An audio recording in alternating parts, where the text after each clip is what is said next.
Um, so this next poem was originally written as a group piece when I was on the 2016 San Diego Slam team. I had wrote like the original 1 minute version, and then Rudy Francisco and Natasha Hooper hopped on and we created a group piece, but it never actually made it to stage during nationals. So we kind of just retired the poem, and I took it back, and then I turned it into an indie. So this is that poem. It's called Family Matters.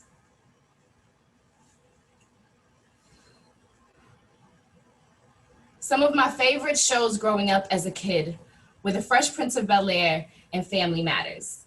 Now, aside from them being both classic sitcoms and hilarious, both shows centered around families that I wish I could have been a part of. You see, neither the Banks nor the Winslows were perfect. They each had their fair share of problems, and they argued, but they always seemed to settle their disagreements by sitting down, talking to each other, and coming up with solutions that benefit all the people involved. My family is not like the sitcoms. Growing up in my house was like, it was like waking up every day in a minefield. So we had to be cautious and walk carefully around our issues or everything would start to explode. My family has a basement full of damaged memories and closets overflowing with empty liquor bottles echoing secrets. I've heard whispers of cheating husbands and abortions, but they always seem to get swept under the rug. And I suppose this is how I learned to be a hoarder, how I was taught to gather all of this hurt and still keep it hidden from everyone. My family says not every story belongs on a stage, says the narrative we give should only focus on the good moments. When I broke character and tried, forgive me. When I broke character and tried to overdose, they closed the curtains. When I wrote poems about being abused, they tried to cut my mic off. When I told my story anyways, my father said I needed to act right, and my father, such a bold character is he, that walking demolition. I still don't know if he is a proud man filled with stubborn and anger or a troubled boy who buries his fear in the palm of his hands. I've watched him as he bulldozes his fists through every hallway of every house, and I hold the days when I can tell myself, at least it's not my mother this time. At least he never got to me, and I can only hope that the holes in the wall will serve as some type of metaphor for all of the pain trying to escape. But mommy doesn't like a messy home, so we hang picture frames up all over the house and say, look at how happy we are in the photo. Don't pick it up. It looks perfect, exactly where it is. And despite all the destruction behind us, we just keep smiling. We keep silent. We just keep cleaning up the mess and pretending this is normal. We hide it all the secrets, all the tears, all the fighting, all the bruises. My family is not sitcom material, but we do know how to play our parts. We memorize our lines, we stay in character, we stick to the script, and we never expose what happens behind the scenes. See, I used to want a family, like the ones I saw on TV. I just wanted to be happy, like the Banks, or the Winslows, and then I realized it's just a TV show. And maybe my family is like theirs. I mean, they're all actors, just like us.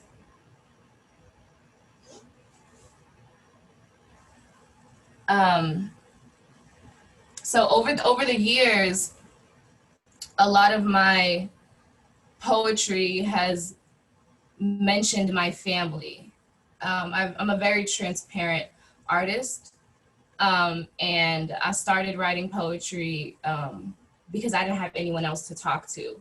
And my family didn't like talking about anything and pretty much refused to talk about stuff. And so I didn't have any way to process or let things out. And so poetry really became a safe haven for that. And so growing up, I was very outspoken through my poetry about my life experiences, which made my family very unhappy. And it caused a lot of problems. And I want to write a happy poem about my family. And I have tried. And this next poem it originally was like a 1-minute piece about how I want to write a happy poem for my dad. And then it just kind of turned into what it turned into. And this is one of my newest poems. I've only performed it on like a couple Instagram lives, and I think I like one virtual slam somewhere else maybe. So this is the newbie. Halloween used to be one of my family's favorite holidays. We loved decorating the house and the yard. My dad used to really get into it. And by that, I mean, he used to actually be a decoration. So he'd costume himself into a ghoulish scarecrow and then lay out on the lawn chair, wait for the local trick-or-treaters to approach the house and scare the living shit out of them. On occasion, he also used to scare the living shit out of me. You see, some of the masks he wore were so terrifying, I could barely look at him. Over the years, I noticed my family slowly stopped decorating. I'm not sure if it's because my brother and I grew older or because I started to see my father turn monster more often. I mean, who needs decorations when a bottle of gin can do the trick? Be the potion or the poison that transforms a hero into a horror, slur the tongue, the mind, and the body into a hunchback, red-eyed, staggering beast. Bring that ghoulish scarecrow back to life on every holiday, after funerals, during celebrations, on the weekends, on any given night. Alcohol would creep its way into the cracks of my father's broken and create space for itself. Costume my dad into the thing that goes bump in the night, but I'm learning that my father was not born a monstrosity. He did not choose to become someone that frightens me, but somewhere between my childhood and my 30s, I lost sight of who he was beneath the scary. I blamed him for my trauma, but never wondered where his came from. Never considered how terrifying his childhood may have been. The demons he was forced to face growing up, or the ones he is still fighting today, like the bottles of liquor that haunt him at night, or the abuse he tried to drink away as a teen, or the feelings of abandonment, like losing his mother as a young boy. It's easy to ignore hurt when you aren't the one owning it. When the weight isn't yours to bear, it's easy to stand tall and say someone else is staggering. For years, I thought of my father, this horror, as if he was always this terrifying, as if he wasn't created by someone or something. I wonder if dressing up as a scarecrow was a metaphor the entire time. Like maybe my dad was trying to show us how easily we could be turned into monsters, and to remind us we always have the choice to take off the costume. I should have taken more time to lift up my father's mask. Realize that underneath it all, he is still human. He is still my dad. I should have tried harder to understand why he hides behind it, instead of being afraid and naming him the boogeyman. Scarecrows, farmers have always used scarecrows to ward off threats, to preserve the life of their crops, and so maybe my father's costume was just his way of trying to protect us. He knows there are far more gruesome things in this world than he, and despite how my father chooses to deal with his hauntings, he will always be here to defend his family. After all, we are his seeds, his crops, and ain't it a scarecrow's job to keep them safe? To watch them grow and blossom and not care if the rest of the world is afraid? Poem. I never know how to end poems virtually because I normally just walk off stage and then everybody knows it's over, but I can't walk off screen. I could like push myself off screen, but it's not quite the same. Thank you, everybody. Hi, everybody that's joined since I first started. I haven't been able to read through all the comments, but I'm gonna check on those in a second. Quick plug, shameless plug. I wrote a little book. So my poem, And the Psych Ward Says, which is the real reason I'm here. I wrote that poem while I was actually in the psychiatric ward. I was admitted last June to Norwood Hospital psychiatric unit. I was first taken to, I was having a really bad day, a really bad week. And I wasn't getting any support. And so instead of giving me support, my parents called 911.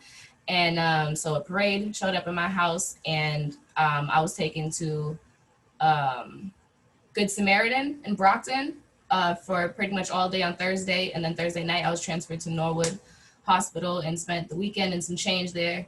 On Sunday, I was told that I was going to be let out on Monday. And then on Monday, I was told that the weekend didn't count. And so I still had 2 more days there. And so that day, I wrote the original version of And the Psych Ward Says, which is a very short personification piece.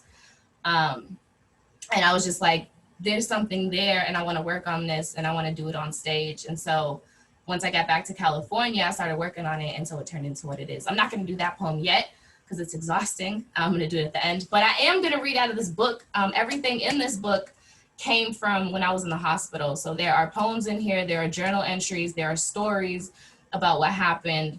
This is my experience at the hospital, and I think it's an important story. I know it's not only my experience. I know a lot of people have had similar experiences. But I'm gonna read a couple poems from here, if that's cool.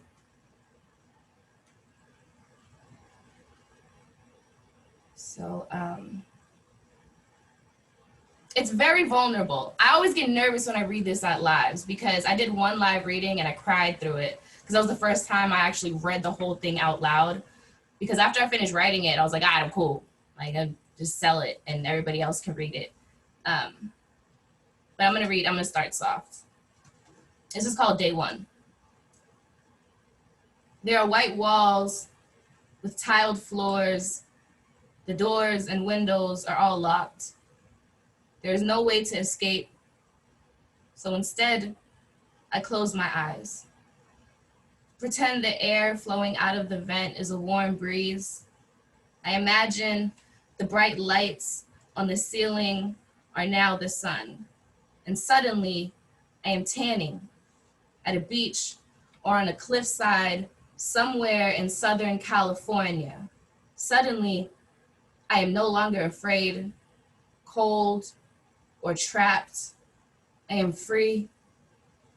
The other people inside the white walls are always talking, but I only listen for her. I reminisce over a sweet tone, how the sound of her voice calms me like good music. I play our conversations on repeat in my head like my favorite song.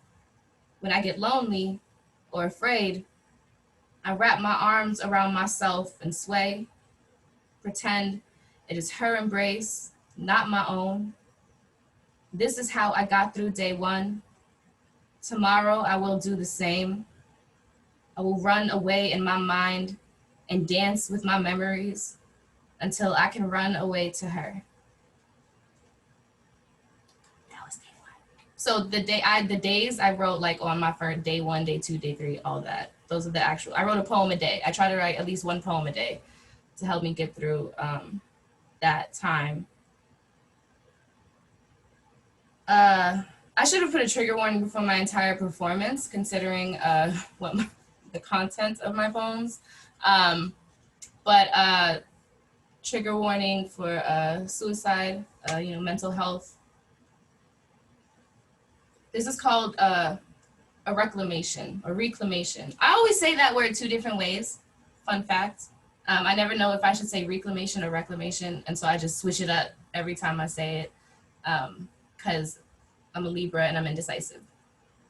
So I have had days where suicide looks more like a second chance, a way to start over, a try at life again. It does not feel like an ending or a forfeit, but rather a reclamation.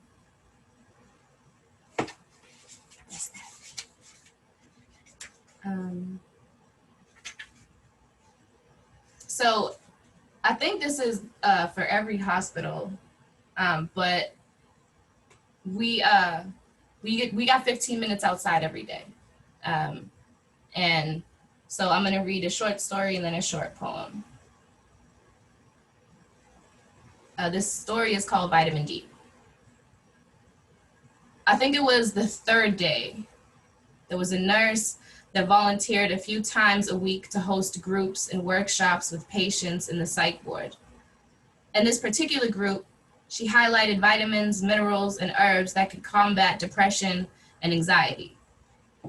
We discussed serotonin levels and the benefits of omega-3 fatty acids, fish oil, magnesium, vitamins B and D. When she mentioned sunlight and how the lack of vitamin D is one of the main causes of depression, my right hand sprouted up from my lap so quickly I almost uprooted myself from my seat. The nurse hesitated, and then she gestured toward me.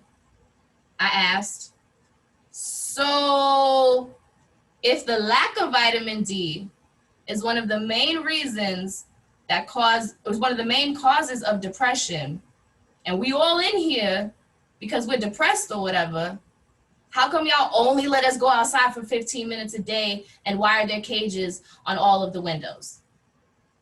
She smiled, said that is very inquisitive of me or some shit like that. And then she told us, luckily, at this time of the year, all you need is 15 minutes in the sun to get your daily dose. I didn't bother asking what happens during the winter when the air is most frigid and suicide levels are at their peak. I was just grateful that it was almost noon. It was almost time to go outside. It's 15 minutes in the sun. Every day at noon, we were granted 15 minutes in the sun. A security guard would escort us from the far wing of the hospital to a concrete courtyard. There was no grass, no trees or dirt, but the sun was always there, always shining. It was a reminder that light still exists in the darkest of times. The way the sun kissed my skin was an inclination of love. 15 minutes never felt so long or warm or safe. I thank God or the universe or whatever power existed in those moments to create this small escape. I thank whomever for the sun, for the warmth, for the freedom.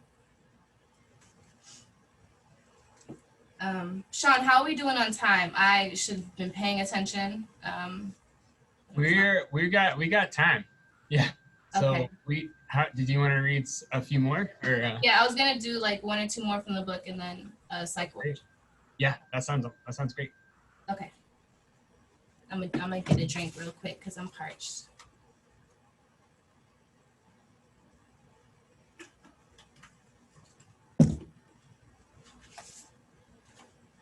Okay.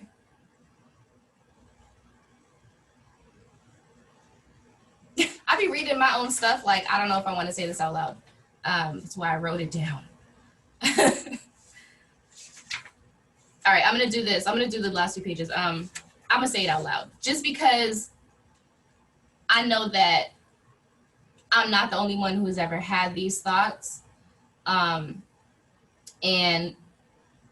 you know, these thoughts are not current, but they are thoughts that I've had and that I sometimes struggle with. And I think a lot of people struggle with, but we are all here today, and I think that's something to celebrate, and so I'm gonna say them anyways. Things I don't say out loud because I don't want to be committed again. I'm not doing okay. I'm not gonna make it. Most nights, I cry myself to sleep. I feel like a failure, and sometimes I'm just waiting to die. I get tattoos instead of cutting myself. I like hurting myself. I want to give up. I don't want to be here. I'm going to quickly move on to the next poem. This is called 21 First Days. On the days I wake up and immediately get out of bed, I am most proud of myself. These are the mornings I celebrate. They all begin a new cycle of me breaking old habits. These are the first days I choose to fight this depression again. And they are all important. And they all count as the first day because it means I haven't given up yet. That I still care enough to try again and again. No matter how long I lay dormant, there always comes a day where this body shouts, I'm still here. I want to move, want to dance, want to feel the sun hug me like she missed me. Tell her I just got lost in dark clouds and I've missed her too. I read somewhere. It takes 21 days to break a habit. So at the end of all of my first days, I promise my body I will celebrate every try and let her know how proud I am that she still chooses to be here.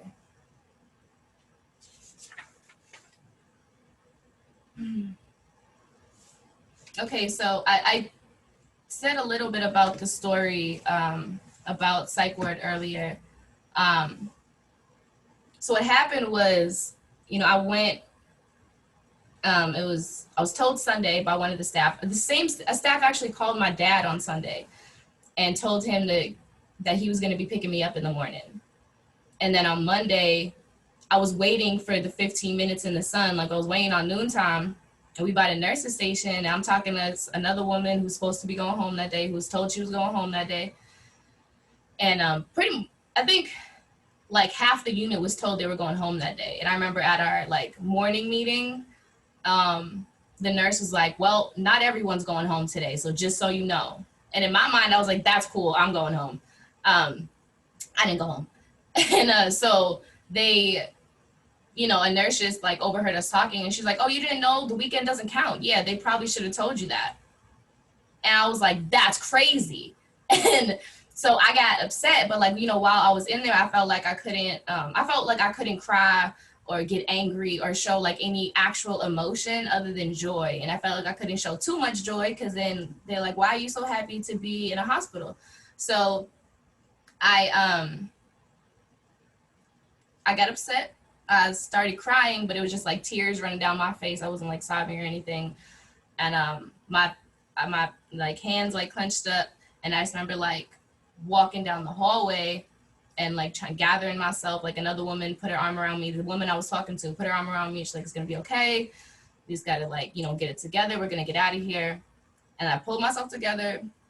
We went outside. When we came back inside, I went in my room so I could be by myself. And the nurse came and she was like, oh, I just wanted to check on you and let you know that you scared us back there.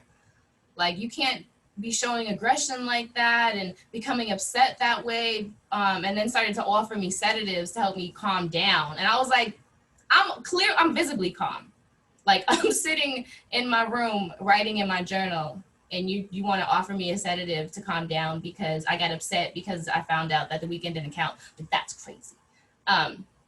So that's what inspired they wouldn't say I'm crazy. Y'all are crazy for doing that. Like, that's wild. That's like a rule that's in place. Anywho, that is what birthed in the Psych Ward Says. So I feel like everybody on here has seen the poem, but I know Sean has seen it like 12 times in the past 2 days. But we're gonna do it live, kind of virtually live.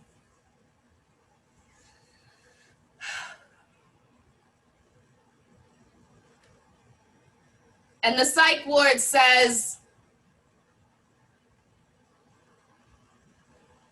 there is no need to worry.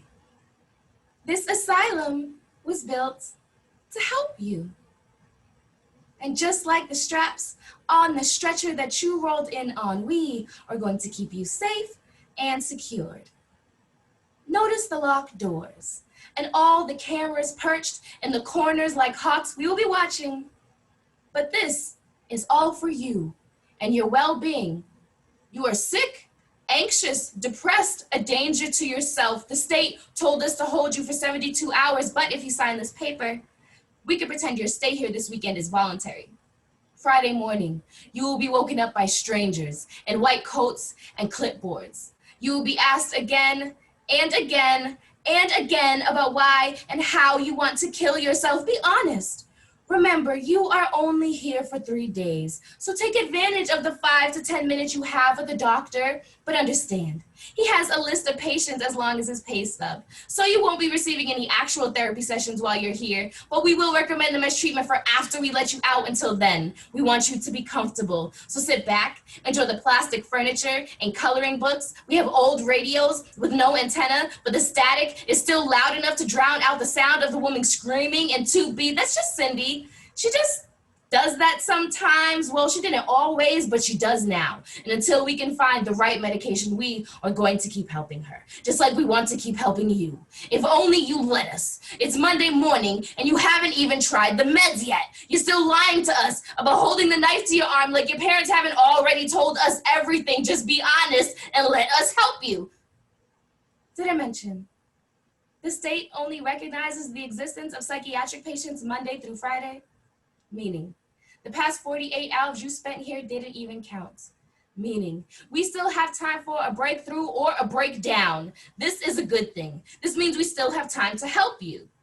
And I can see that you're getting upset, but do not walk away from me with tears streaming and knuckles buried in palms. That type of body language is aggressive, and we might have to do something about that. A sedative, maybe diazepam, perhaps. I don't think being alone is best for you right now. Maybe you should spend time with the other patients. Get to know how they got here. Listen to them when they tell you you got lucky getting placed in this psych ward. We are one of the good ones, and we want you to stay here. We figure if we keep you long enough, maybe you'll eventually start to fit in, or maybe if we keep you locked up, you'll eventually start to act out, and we will be right here waiting to prescribe you something, to label you with the diagnosis. We didn't cause your social anxiety. We only heightened what was already there. We just want to see you reach your full potential as a patient. We told you, this asylum was built to help you.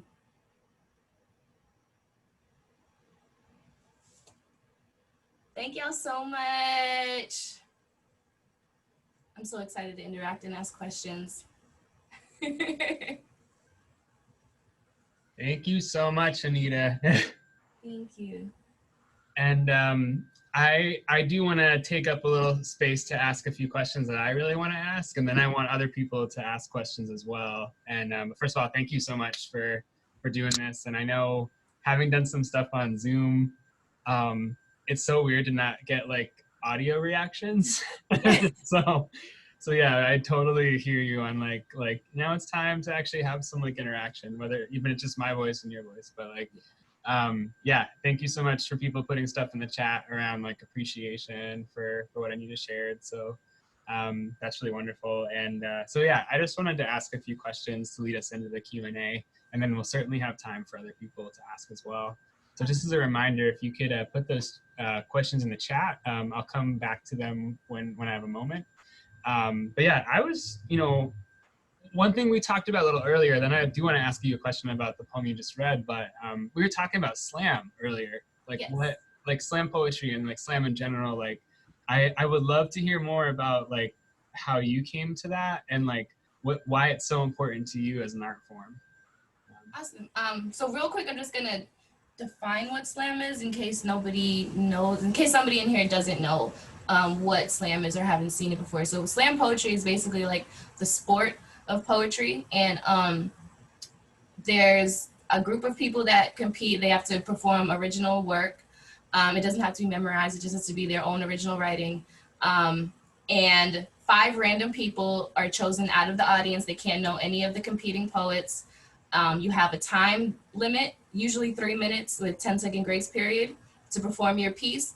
And then the audience, the judges in the audience will give you a score from 0 to 10 using decimal marks based off of how they feel about their life and your life within those 3 minutes. And then that's the score. It's very judgy.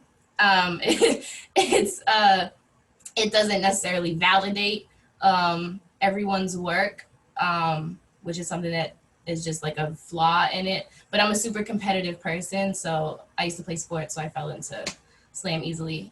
So it happened when I moved to California. I didn't know anything about the San Diego slam scene. I just moved there because I didn't want to be in Brockton anymore. And I was invited to an open mic, and I don't know if you all know of Shihan. He was on All Deaf Poetry, like HBO All Deaf Poetry back in the day. His poem is, I want to love like me, thinking of you, thinking of me, thinking of you type love. If you know that line, you know who he is. If you don't know who he is, I'm going to type his name into the comment section right now, because I feel like everybody should know who Shihan is, because he's like the godfather of performance poetry, or one of the godfathers. Just look him up.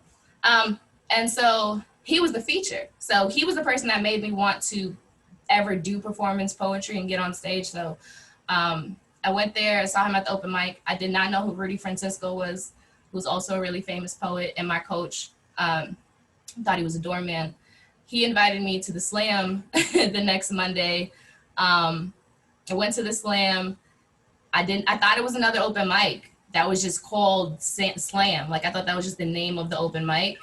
So I sign up, and then he's telling me all these rules and stuff, and I compete, and I come in almost dead last. Like, I came in like 11th out of 12 poets, and it was really, really hard. And so I just started performing. Like, I just didn't do slam for the next 2 years, and I only did open mics. And then I went back and I competed in every single slam of the season. Made it to finals in 2016 in San Diego, and got on the team. It was me and 3 other rookies and Rudy Francisco. We ended up placing second at nationals. So we actually got to final stage in our first competition, and I just fell in love with it.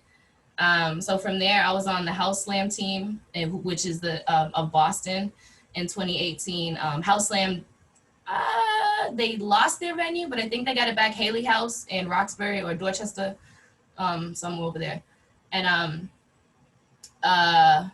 so I was 2018, 2019, I competed in the individual World Poetry Slam, which is a huge individual competition. There's about between 80 and 100 poets in the individual competitions.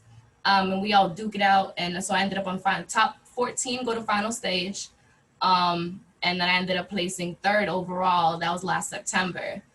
And then this past March, I competed in the Women of the World Poetry Slam for the first time. And I ranked 16th out of like 80 something poets or 90 poets, something like that.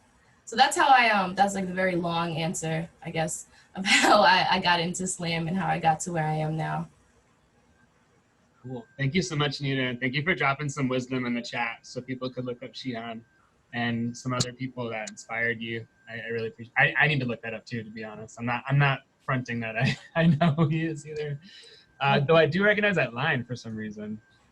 You've probably seen his video and didn't realize, because most people who like are a fan of poetry have seen it or heard of him, but just don't make the connection because they aren't like super familiar with his name. Because it was, did come out like early 2000s or some late 90s or something. Nice. I see that there's some questions in the chat, so maybe I'll just ask one more and then I'll like defer to some other people. But one thing that I was really curious about, like, we talked a little bit about like our different art forms today when we had some time, and like I know sometimes when I write music, it's like to get something really painful out of me and to share it with the world. And sometimes I look back at songs I've written for shows and I'm like, oh fuck, am I gonna say this? I heard you say some of that too tonight. And I guess like I was really curious, like what role like specifically like spoken word or like slam has played in your healing process from from whatever things in the world, whether that's like trauma as a younger person or being institutionalized, like how has that played a role in your life? I think that it's sometimes it's played a really good role and sometimes it hasn't, to be honest. Particularly like with my family, it's been a journey. Initially, like they were really unhappy about the work that I was sharing. I have another poem called Run that I don't really do anymore because it's just exhausting, but it's about domestic violence that I experienced with my older brother. And then I touch on how he learned that from my father because he used to abuse my mother, and it's like a cycle. I talk about it being a cycle. And that was really the poem that set it off for them. And they said that I need to take it down. It got put up on Old Deaf. That was like one of my first poems to ever get put up online. So I was like, no, I'm not taking it down. And it was helping. Like I was reading the comments, and like there were so many people that it seemed to help, and they like were either dealing with the domestic relationship or trying to get out of one or recently got out of one or something. And so I was like, I definitely don't want to take it down if it's helping people, because it's bigger. Like there's 4 of us in this family situation that may be unhappy, but there's like thousands of people out there that it's helping. So I feel like it's bigger than us. And it's worth that. For me, it was worth that little sacrifice. Like they did cut me off for a couple years, I'm not gonna lie. And that was hurtful and hard, but at this point, they don't really watch my poetry. Like I doubt they'll watch this when it's posted. They might skim it, but they usually don't watch it anymore. They just are like, oh, how did your show go? They don't really ask about what I write anymore, because they kind of just know. Like they kind of just started to accept it. But also like our communication has gotten a lot better. And I think that could be due to me being just like very blunt and brutally honest, but also like living 3,000 miles away from them has also helped a lot. So I can't leave that out. But on the flip side, like my Psych Ward poem, I don't feel like it helped me heal from that experience, but what it did do is helped a lot of other people. And like I still have triggers, and I feel like I'm still very affected by that experience, and I'm still trying to figure out how to deal with it. I actually just signed up for my first therapy session. It's gonna be virtual at the end of the month. So this is the first time I'll ever be like voluntarily going to therapy, and I'm trying to just process things, because I feel like at this point I just need help, because I've been trying to process it on my own, and I can't. So I mean, I guess it helped me realize that I need to go to therapy, or at least try therapy, because I was just raised like to not really believe in it.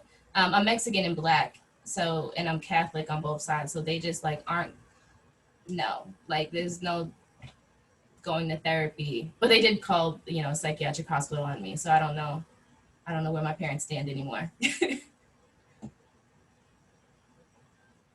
Thank you for sharing that. Yeah, I love my family, and I love that I have like hundreds of miles of distance too. I think it's been good for our relationship. Yeah. Even though I miss them sometimes. I wanted to just give some love to the chat here. There's some people asking questions, and so I'm just going to do chronologically at this point, if that's okay with folks. So Lori had a question about just saying like, thank you first for sharing and your writing, your inspiration. I guess what I want to ask, this is what Lori's asking, is what advice you'd give to another writer of short stories or poetry who wants to do something with them? Only a select few have read my writings. I want to release them from my journals and take it to the next level. I would normally say get on stage, but we're in a pandemic, so that advice doesn't necessarily apply right now. What I would say is, I think right now is a really good time to be able to reach a lot of different platforms and receive a lot of different feedback from people that you would never be able to get it from. Because of the virtual world, and because we're able to have things like this and be in completely different parts of the world and interact with each other. I know that there are like lots of open mics and groups where there are people willing to share feedback and listen. And I know it's super scary to perform, especially when like you're first starting to share it, but maybe, hopefully it'll feel a little easier and a little better to share virtually, because you aren't actually in the room with these people. Like you can perform and dip. Like you don't ever have to see or interact with those humans on the internet again, So it's kind of like, oh, let me get this out, just to kind of get the nerves out, to be like, oh, I did it, I performed, I got this out. But I think the best thing is like just continuing to writing, editing, edit. I don't think anything is ever really done. I think things can always be edited and improved and worked on, and continuously performing, and also like having faith and confidence in yourself. Like you're a writer, you're a writer because that's what you do. And you just have to be confident and know that like you know, people are gonna love this because I said so. And I really believe in speaking things into existence. So if you say that it's gonna happen, it's gonna happen. That's awesome. Thanks so much, Anita. Yeah, I love the idea of speaking things into existence too. And so I appreciate that phrase a lot. There's a few other folks asking questions, and Juan had said, first of all, he's like, you have a real gift, so so that's a nice thing put out there. But he also asked, you know, how are you able to put your life experiences into words to express yourself so clearly? And I think you've said some of that already. I guess, like, how do you translate these big experiences into words sometimes? They don't always translate. I think it just takes time. Like with Psych Ward in particularly, I was just pushed to frustration. And like, because in that space, I would normally, like, honestly, I would have yelled, I would have cussed them out, I would have cried. It would have been a whole scene. But if I did that, they would have restrained me and sedated me, and then I can't leave because now they're trying to regulate me on meds and I'm not safe and all this, and I didn't want to do that. And so I was forced to control myself and control my emotions. And so I pushed all of that energy into the poem because I needed to let something out somewhere. And I think over the years, I've just learned to control my emotions more and focus them, like almost compartmentalize. I said that word right. Good job. I try to do that with my emotions. I think I was able to do that with that particular poem. But it's not always easy. There's a lot of unwritten poems in here in my heart that I'm still trying to figure out how to say them. And I also want them to be good. So I'm like, oh, what's the concept gonna be? Or what's the metaphor? Like, where's, like, so I'm still trying to figure out how to say some things. And then I'm also still trying to figure out, like, how to make it as creative, because I almost feel like I have to keep competing with myself, and like my next poem got to be better than my last poem. And since Psych Ward got so much attention, I feel a lot of pressure to come out with like a really, really good next poem.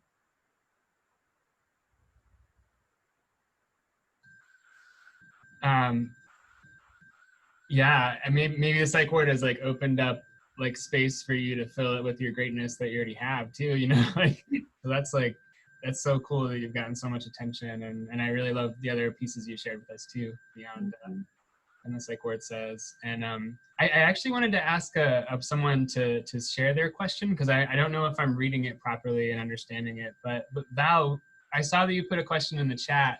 Did you want to unmute, or maybe I can unmute you and ask your question? Yeah, okay, because cool. yeah, it was a little wordy there. I just really related so much to that piece. And I was wondering, like, because other people very close to me in my life, like, we've all like had that same experience. And I'm wondering, I guess, when you were writing it, were you like writing it, I guess, to cover the general things, to like make it more, you know, universal to people who've maybe been held in a psych unit? Or is it really that, like, it is the same experience, it's some sort of prepackaged like product, like something happens and there you are getting locked in, and they just go through the motions like robots with everybody? To be honest, that was my exact experience. Like, that was exactly how it went from beginning to end. Which made it so mind-blowing that so many people were like, this was just like it was for me. Like, so many people related so closely to it. And it was very specific of how things went. Like, I remember, like, when I was writing it, I journaled like I do a lot of my stuff in Google Docs because I share it with my mentors to give feedback. And so I wrote a whole page and a half journal entry, and it's like size 11 font. So that's like a long journal entry. And I just wrote out like everything I remember seeing and feeling while I was there. And then I went back, and one of my teammates actually helped me like highlight a couple parts. They were like, this should be in the poem, this part should be in the poem, this part should be in the poem. Like all of these things are very important and significant to your experience. I was also watching, oh my God, I want to say it's One Flew Over the Cuckoo Nest, that movie. I was literally watching that while I was writing the poem because I felt like it's gonna help get me into like a character. And then after I performed it, somebody said I sounded like the nurse in the movie. And I was like, that's awesome, because that was literally who I was watching. And I had like one particular nurse that was on my unit in mind. But so yes, it was very specific to my experience, but also I was doing research outside to make sure that like I could capture the overall experience. I was hoping for people to relate and be able to see what I saw. I just didn't realize it was going to have the impact that it did. Yeah, I know. I want to respond to some other questions too in a minute, but I think it was wild, like you shared with me earlier, that just like so many people that hadn't shared about this experience, like were just coming up to you and saying like, oh yeah, like I've been locked up too. And I find that like when I share publicly about my experiences of being hospitalized, like it creates like this vacuum for people to just like share stuff that they never thought they could. And it sounds like you're having that experience too. And it's so wild, like Val was saying, like how standardized this shit is. And yet we're all such different people with different needs and like, you know, different emotions. And so it's so wild to me to hear someone put it into such like cutting words like you have. So thank you for sharing that. I saw like Cleo, if you're still here, right? I saw that you wanted to ask a question through audio, and that's totally cool if you want to unmute for that. And well, thank you. Can you hear me okay? Yes. Hi. Yeah. Okay. I just have a fan going and it's loud. Yeah, so I guess this wasn't the question that I have. I haven't heard like sort of the topic of it like covered tonight in your poetry, but I was thinking about, I was hospitalized in the winter. And when I went outside, I went to a hospital in Vermont that looks almost like a like private college on the outside. Like it's really like fancy looking, but the inside is like, it's a hospital and it's like really ugly and like terrible to be in there. And I was thinking about how like when I went outside, I was also hospitalized on the weekend and I couldn't, for the first like 3 days, they didn't let me outside and they were like, that was an accident. But when I did get outside, I noticed that it was like a lot prettier outside and like a lot more attractive. And it made me think about how hidden like the experience of being hospitalized is and how so many people think that it's like actually like a helpful experience for most people.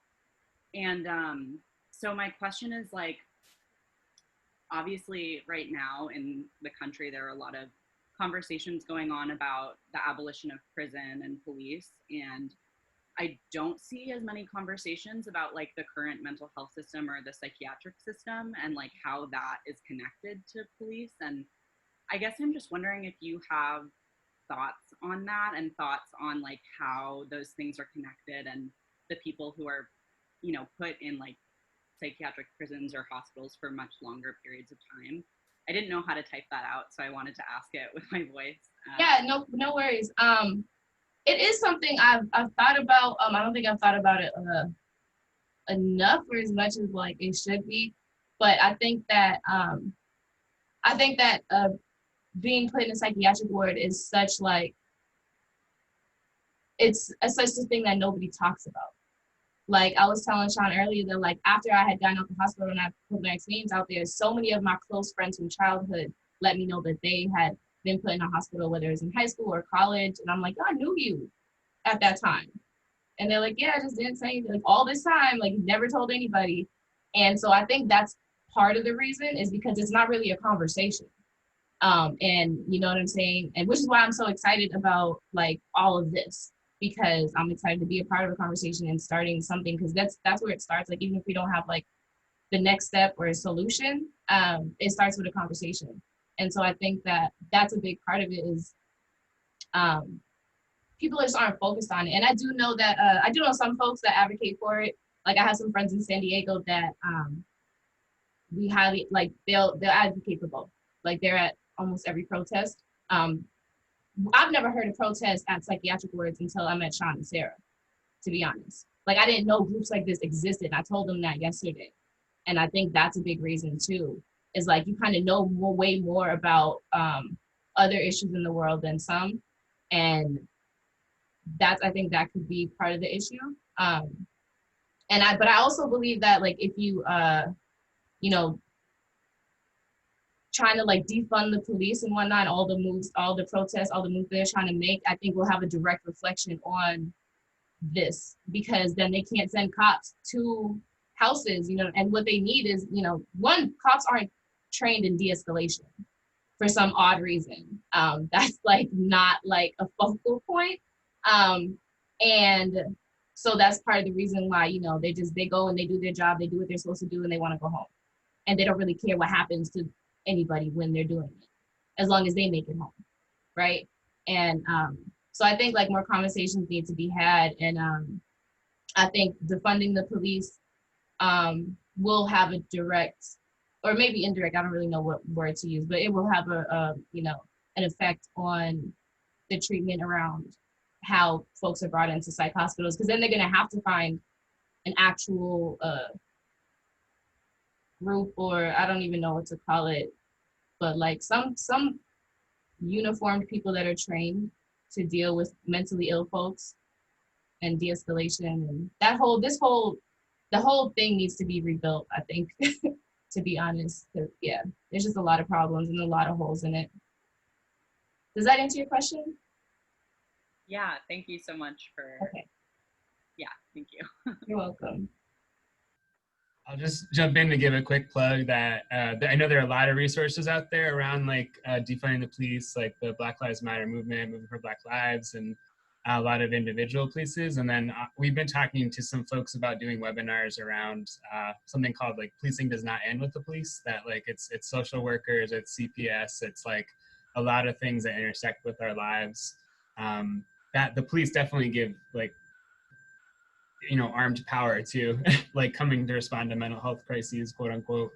But yeah, but sometimes just, I know in our community, we've shared a lot about like, if we just give that power to social workers, we might just have some of the same problems if they're given that, like, if they're given that authority to take people's rights away. Right. And so like, or psychiatrists have that right, but police enforce it usually. So yeah, I hope we can have one of these conversations in our own communities. And so thank you so much for naming that and bringing it here. I saw that there were several more people who had some questions, and so I want to make sure we're getting to folks. I think, yeah, Zoe had a question, which I think I always love being asked to when I'm sharing about like my world. And Zoe shared like could see where this type of artistic expression could take a lot of energy out of you. Like, and she was wondering, what do you do to refresh or feel like replenished? Yeah. It does. So I am actually very much an introvert. My social battery runs very low. I have like sporadic days where I'm like, I want to go out and be around a lot of people, but then I don't want to see anyone for like 3 weeks. Most times I push through it. And then I'll duck away for like a week or a few days, however long I have, and just recharge. I'll spend as much time with myself as possible. I dabble. Well, we're in Massachusetts, and it's recreational, so you know I medicate, and I'm okay with that. I also live in California; it's super legal there, and so that helps. I try to work on like self-care. I like to spend a lot of time by myself, even if I like to watch scary movies in the middle of the day by myself. I don't know why that helps with anxiety, but it does for me. I also watch reruns of all my favorite shows, which I saw a meme that said that people with high anxiety often rewatch things because they already know how it ends and it helps with the anxiety. I was like, this is why I watch Scandal and How to Get Away with Murder all the time, even though I know exactly how every episode goes. So that's just some of the things that I do. It has like nothing to do with poetry, but it just gives me my energy back. And then sometimes I retire poems and I just don't do them for a while, even if they're requested, because I don't want to trigger myself, or sometimes I just don't have the energy to do it. That's usually why I save Psych Word for last, because if I do it in the beginning, you're not getting the best of me for the rest of the show.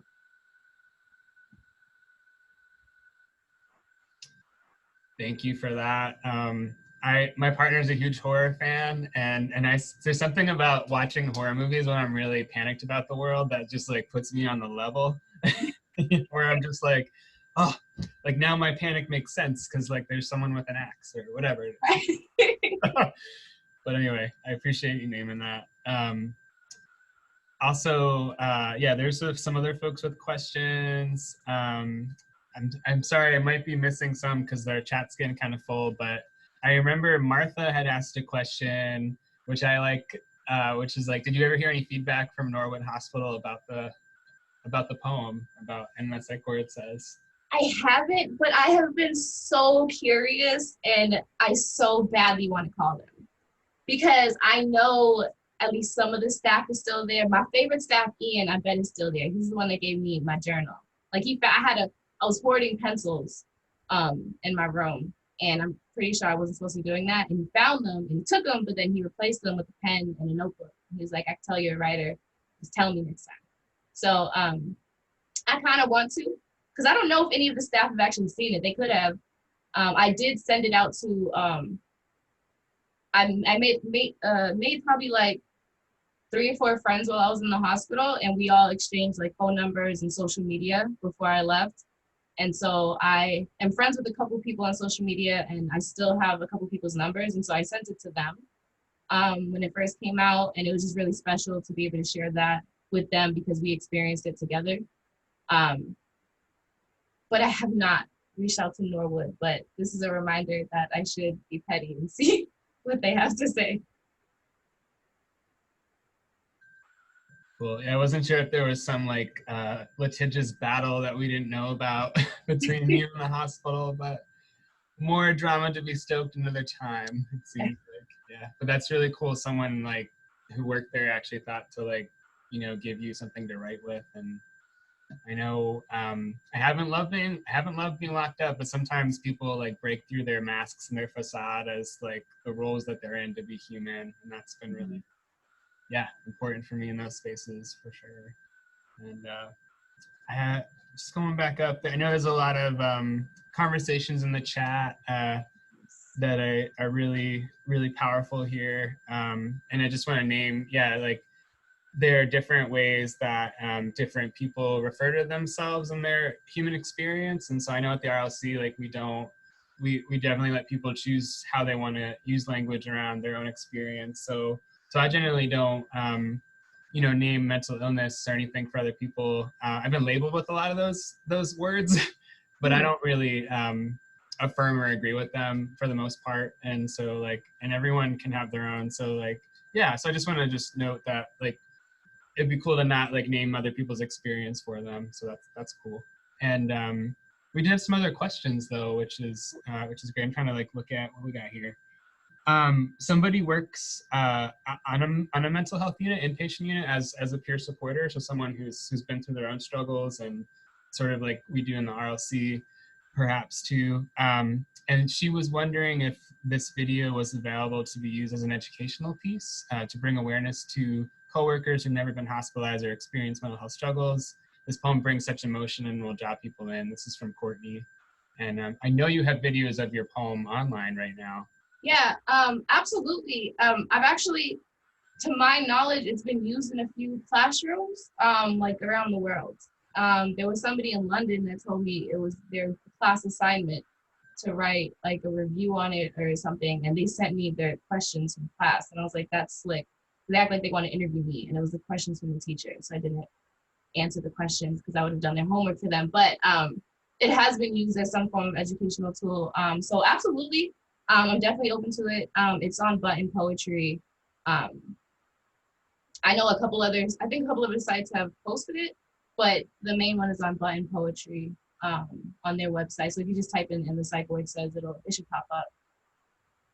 But thank you. Thank you so much for that.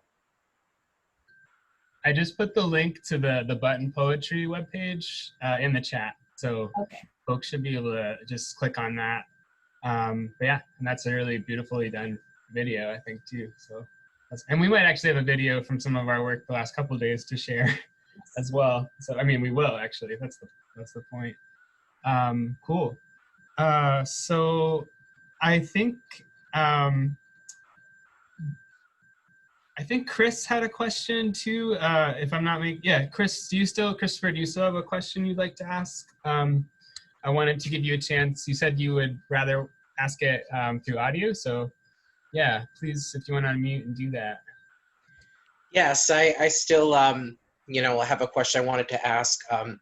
But first off, hello, Anita. It is such an immense privilege just to meet you virtually on Zoom. Like, that really just means so much to me. I work for an agency in Boston, and I'm the director of a pre-certified peer specialist training program. And just from the last thing you mentioned, I actually did use the video in the Psych Ward Says for that poem as like an educational and discussion moment with the people in the class, as a discussion point about the need for systemic change. So Wow. I can't express to you enough how much of an inspiration like you are to me and to the people that are in the class. So I just want to start off by saying thank you for that. Thank you so much. You will make me cry. Thank you. I'm proud of you. I'm almost crying right now too. So my question is, I think you mentioned that obviously a lot of the poems that you've written during various points of your life over the past several years. And I know for me, there were times that I've written poems, but sparingly, to kind of deal with some of the challenges in my life that I was facing in regards to my experiences with suicide and family dynamics and many different things. And for me, my intention was to really purge out the emotions, just to let it go. So my question is, do you feel like you had a similar purpose for all of your poems, or did your poems serve multi-purposes? Some served multi-purposes. I think for most of them, it was like a surge of emotions and energy that I needed to release and work through and process. And that's how most of my poems are birthed. But because I'm on slam teams and I have a coach, sometimes I get assignments. So the Halloween poem was my last completed assignment, last completed and memorized assignment. So I know that was a personal narrative. And then we had moved on to like extended metaphor, and now we're on persona, and then next time we're doing personification. And so like these next few poems that are going to be pumped out will specifically be both. But for the most part, it is just the natural surge. But because I have a mentor, I get assignments. Okay. Well, that's really, really cool. Like, I would have never thought of it from writing poems from that lens in that type of situation, but it's so incredible. And thank you again for just being here and, talking with all of us, and just your amazing gift in everything that you do. So thank you so much. Thank you so much, Christopher. It's amazing meeting you. Thank you for being here. Thank you, everybody, for being here and sticking around for this part of it. Thanks. Can I ask you another question, Anita? Of course. I know that you shared like that writing this poem and the Psych Ward Says seems like it's helping a lot of other people, but maybe it's like not as much part of your healing process in some ways. And like I was curious, like what other things in the world like replenish you besides, and I know Zoe asked that great question about like what refreshes you with the work, but like have you found other ways to find connection in these like big moments, these tough moments, if you want to share anything about that?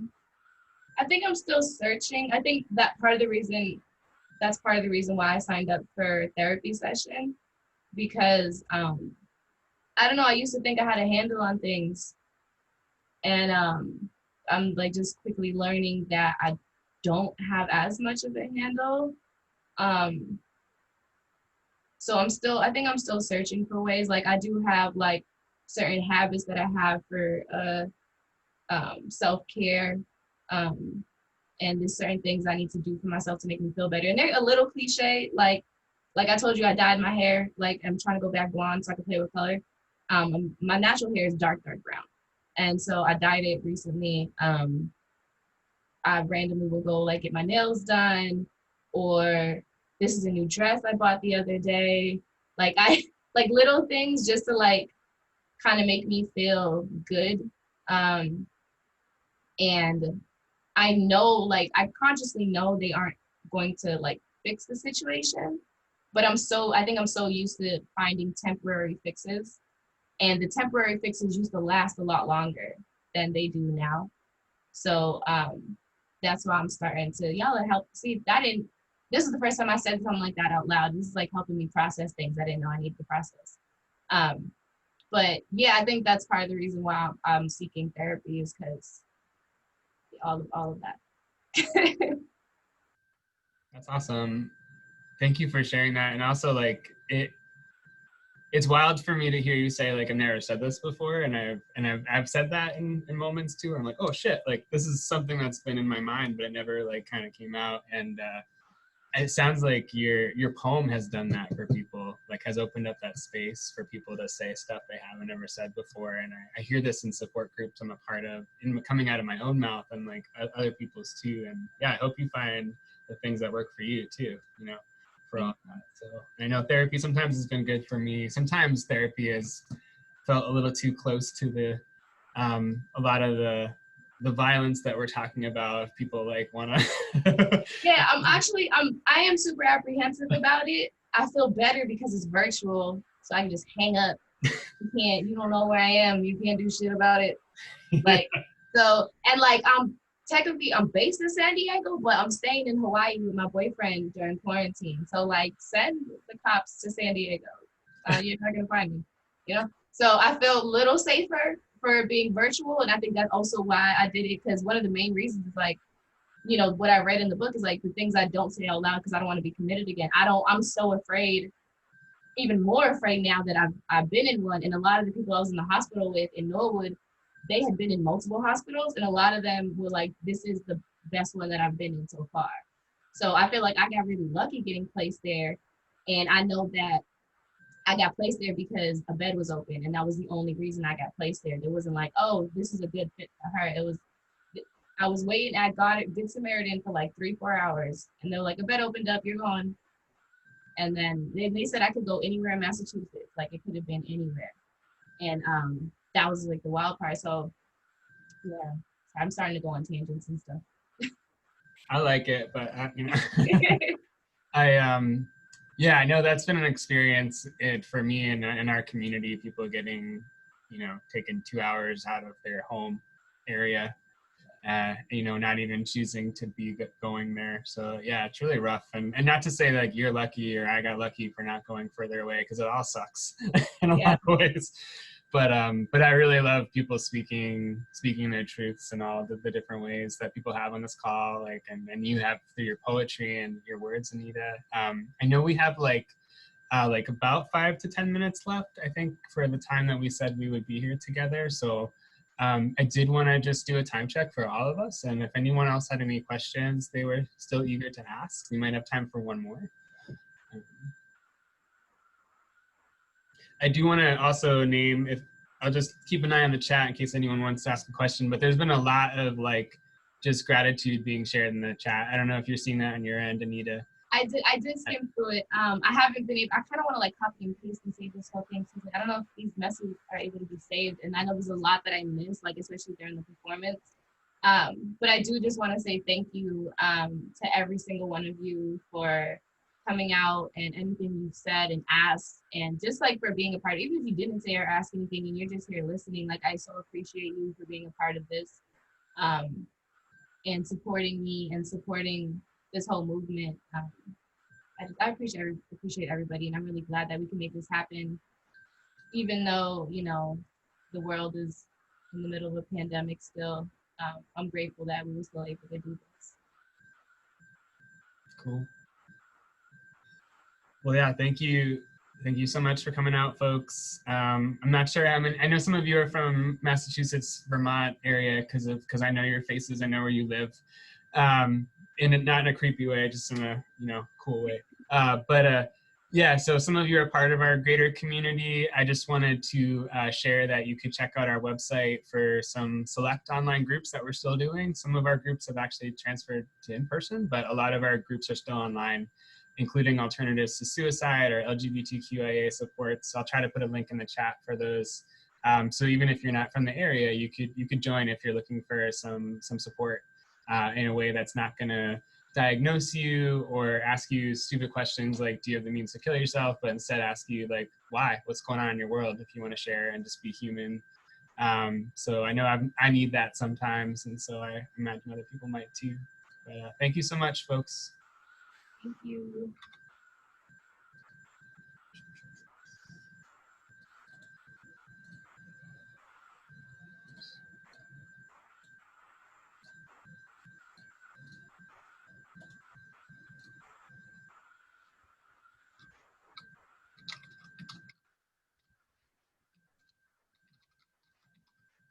I always feel like this is like the awkward part after the open mic when people don't want to go home.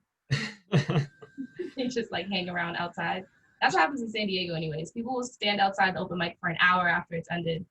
And then eventually there's 4 of us and we just stare at each other like, well, it's time to go. Yeah, we can't even like smoke cigarettes together in the same room. That's my go-to awkward gesture. But right, at least. Or like, oh, is there like the pub? Or San Diego was like the taco shop. Oh, let's go to the taco shop. That sounds delicious. Yeah. Cool. Well, yeah, maybe this seems like a good time to end so we don't have to like pretend to smoke together unless we want to do that. So yeah, thanks everybody for coming out. And thank you once again, Anita, for sharing your words and your experiences with us. Thank you so much, everybody. Thank you, Sean and Sarah, even though she's not in the actual group with us right now in Western Mass RLC. Thank you for all of your work that you do and continue to do. I'm really, really excited to see the project that comes out, and just thank you for everything. Yeah. Well, I guess I'll add one more thing to folks. Yeah, so Anita's gonna have some footage featured in a documentary that we're working on. I don't think I shared that earlier. That's part of how we connected. So, but we'll probably have a great music video, or not a music video, but like a slam video. Poetry video. Yeah, it's like a music video. I've never done anything like it before. It's like a music video with poetry. Yeah. Scenes and stuff. I got to play with props. It's cool. Got to write on the walls literally today. Yeah. Anyway, teaser for next. All right, folks, I'm gonna end it. As in, I'm gonna end the Zoom call. So, good night, y'all.